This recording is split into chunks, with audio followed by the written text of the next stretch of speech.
这是一段关于如何在这个世界中寻找内心平静与真实自由的深度对谈。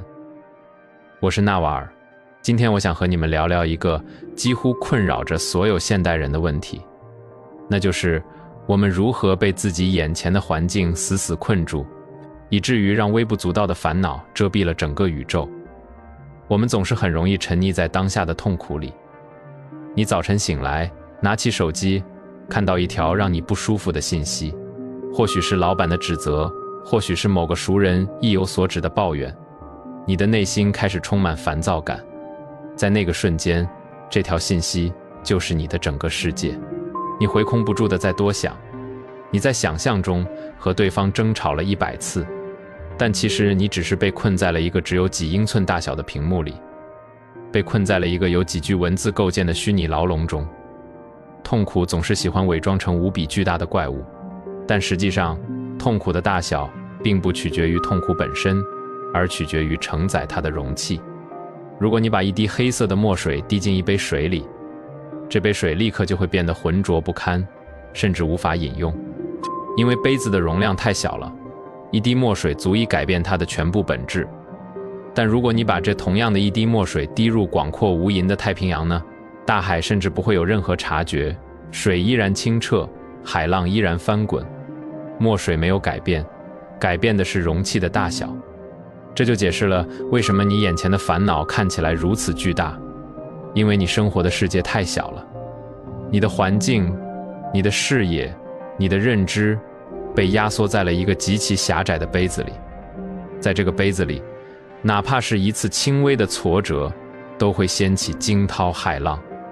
要想消除烦恼，你不能总是试图去捞出那滴墨水，那是徒劳的。你必须做的是打破那个杯子，让自己走向大海。我认识一个人，我们暂且叫他老林吧。老林曾经是我见过最焦虑的人之一。他在一家传统企业里做着中层管理的工作，他每天的全部精力都耗费在办公室政治里。谁在会议上抢了他的风头，谁在汇报时少提了他的名字，老板今天看他的眼神是不是有点冷淡，这些琐碎的细节构成了老林世界的全部。他变得极度神经质，经常整夜的失眠。他觉得自己的生活是一场充满敌意的残酷战争。有一天，老林因为一个极其微小的失误，被上司在全员邮件里隐晦地批评了一句，这成了压垮他的最后一次打击。他在办公室里感到无法呼吸，甚至出现了惊恐发作的症状。他请了长假，在那段绝望的时间里，他漫无目的地开着车，离开了他所在的那个拥挤的城市，一直开到了偏远的山区。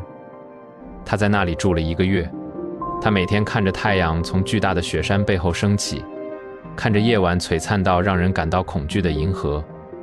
他开始阅读一些关于宇宙学和古代哲学的书。也就是在那段时间里，他突然有了一种强烈的顿悟。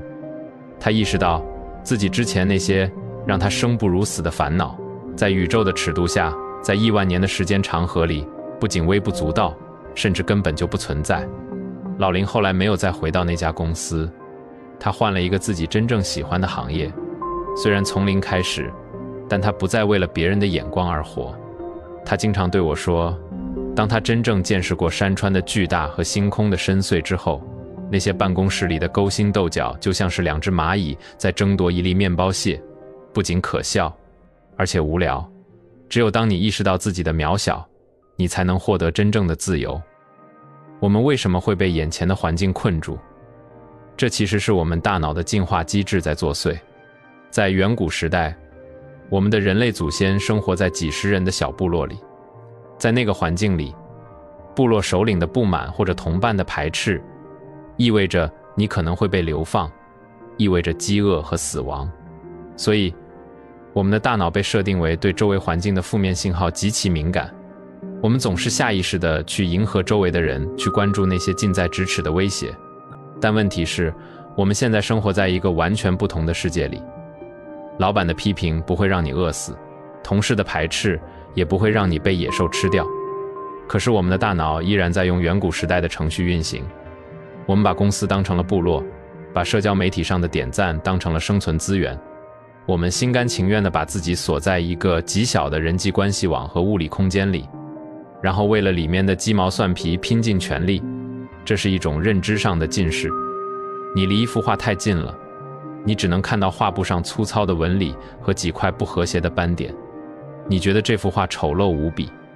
但如果你退后几步，再退后几步，你会看到那是莫奈的日出，是一幅绝美的艺术品。勇敢走出去，并不是仅仅意味着你要买一张机票去地球的另一端。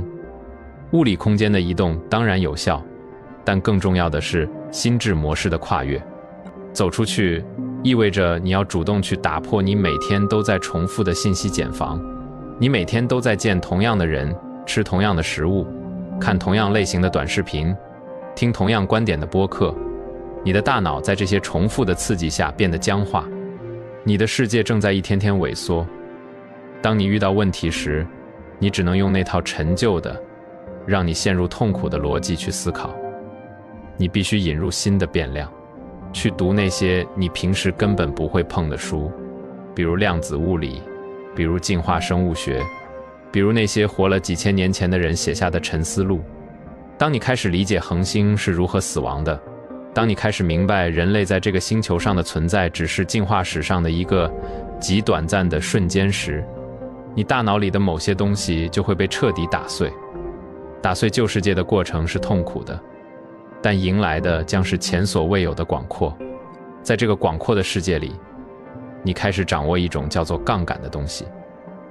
很多人以为杠杆只是金融领域的词汇，但实际上，心智的杠杆才是最强大的力量。当你的世界变大，你看待事物的维度就会增加。你不再执着于眼前的得失，因为你知道在更长远的时间线上，这些都不重要。这种超然的态度会让你在做决定时变得极其理性、极其从容，而这种从容就是正能量的源泉。我要澄清一点，所谓的正能量，绝对不是那种每天对着镜子喊口号的盲目乐观。那种肤浅的自我催眠是没有用的。一旦遇到真正的挫折，那种塑料一样的正能量就会瞬间粉碎。真正的正能量是一种基于对世界深刻理解之后的理性选择。这世界本身是客观的，它既不偏爱谁，也不针对谁。宇宙对你的痛苦毫不关心，听起来很冷酷，对吧？但这恰恰是最大的治愈，因为这意味着你的痛苦不是宿命，你的烦恼不是必然。既然一切都是中性的，那么你为什么不选择去关注那些能让你成长、让你快乐的事物呢？消极是一种极度低效的能量消耗。当你抱怨环境、嫉妒他人、沉浸在愤怒中时，你其实是在把自己的生命力免费赠送给那些你根本不喜欢的人和事。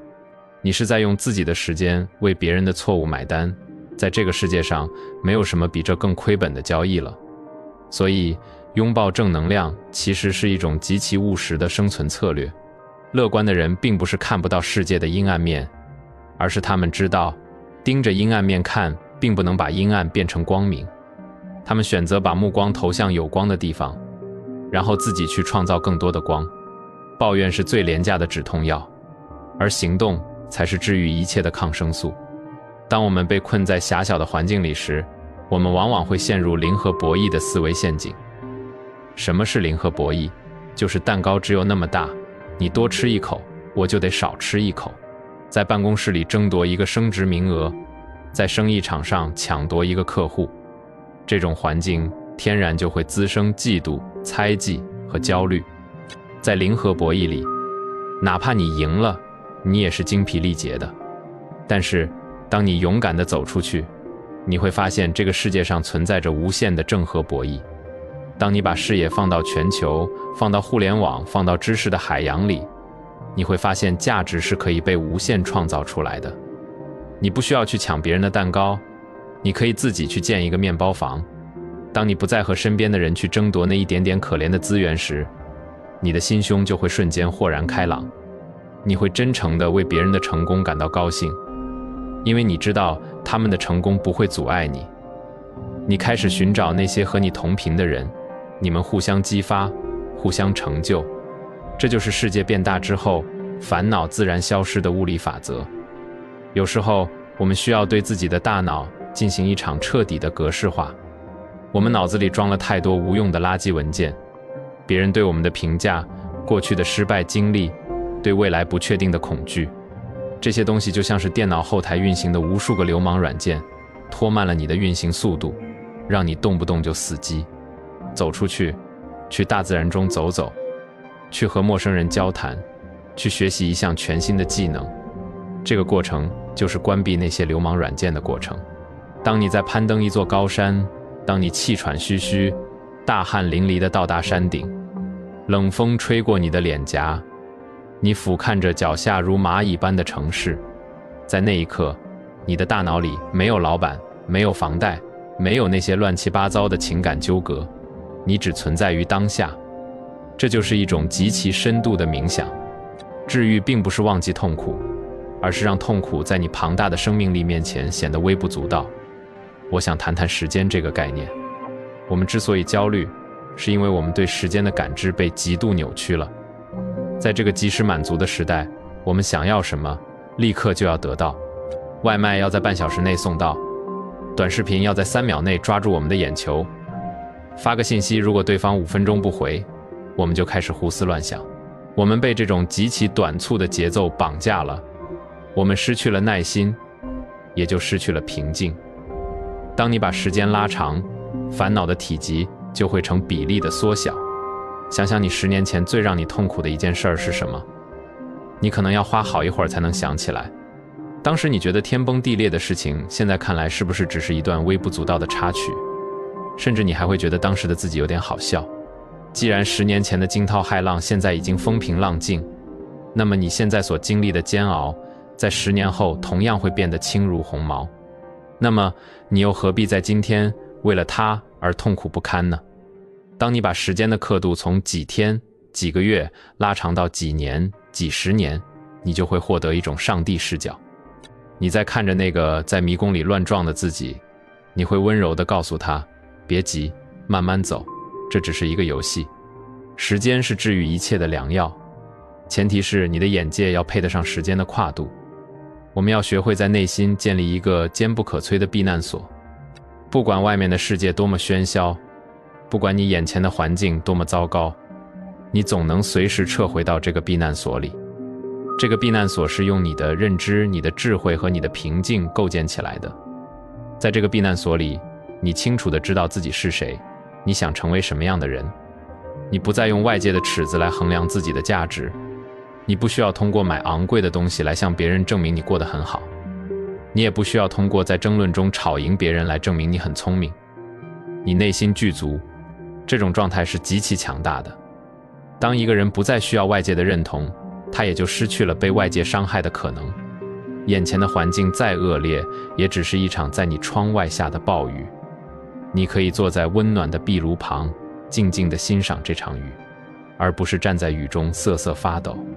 别人如何对待你，那是他们的业力，你如何回应，这是你的修行。很多时候，我们不敢走出去，是因为我们害怕未知。我们虽然讨厌现在的环境，但至少它是熟悉的。人类对不确定性的恐惧，往往大过于对痛苦的恐惧。这就是为什么有那么多人宁愿留在一段充满虐待的关系里，或者一份极其压抑的工作里，也不愿意去尝试一种新的可能。但是，我想告诉你一个残酷的真相：在这个不断变化的世界上，根本不存在绝对的安全感。你以为留在原地是安全的，但实际上你是在慢性自杀，因为环境在变，时代在变。如果你不主动去探索更大的世界，你迟早会被你那个狭小的舒适区给憋死。勇敢不是不害怕，而是即使双腿发抖，依然选择向前迈步。当你迈出第一步之后，你会发现所谓的未知并没有你想象的那么可怕。未知里不仅有风险，更藏着无限的惊喜和机遇。当你真正拥抱了这种不确定性，你会发现你的生命力被彻底激活了。你每天醒来不再是感到沉重，而是感到好奇。你像一个探险家一样，期待着今天会遇到什么新奇的人，学到什么有趣的知识。你的眼里开始有光，你的身上开始散发出那种让人想要靠近的正能量。世界只是一面镜子，你对它皱眉，它就对你冷眼；你对它微笑，它就对你张开双臂。让我们回到当下，现在的经济环境确实充满挑战，很多人经历了裁员，经历了生意失败，经历了漫长的低谷期。我理解这种痛苦，我也曾经历过一无所有的时刻，但请相信我，这些外部的震荡正是你打破固有环境，重塑自我的最好时机。当繁荣的潮水退去，你不需要去抱怨沙滩上的石头太硌脚，你应该抬起头，看看那片更广阔的海洋。那些能够在这个时代生存下来并最终脱颖而出的人，一定不是那些躲在狭小角落里自怨自艾的人，而是那些敢于把世界当成自己的游乐场，在危机中寻找新杠杆的人。不要让任何一个糟糕的环境定义你。你的潜力，你的智慧，你的生命广度，远比你现在所看到的要大得多。去阅读，去旅行，去冥想，去和那些拥有大智慧的人交流，一点一点地把你的杯子撑大，直到它变成大海。到那时，你会发现所有的烦恼不过是海面上的一朵浪花，转瞬即逝，而你将拥有整片蔚蓝。如果你觉得今天的分享触动了你内心的一些东西，如果你也想开始打破眼前的牢笼，走向更大的世界，请务必帮我按个赞。这不仅是对我的支持，也是你在潜意识里对自己做出的一个积极承诺。同时，别忘了订阅这个频道并开启小铃铛。在未来的日子里，我会继续用这些底层逻辑陪你一起拆解生活，获取真正的财富与自由。在下方评论区告诉我，你打算用什么具体的方式迈出扩大自己世界的第一步。我会在评论区看着你们的转变。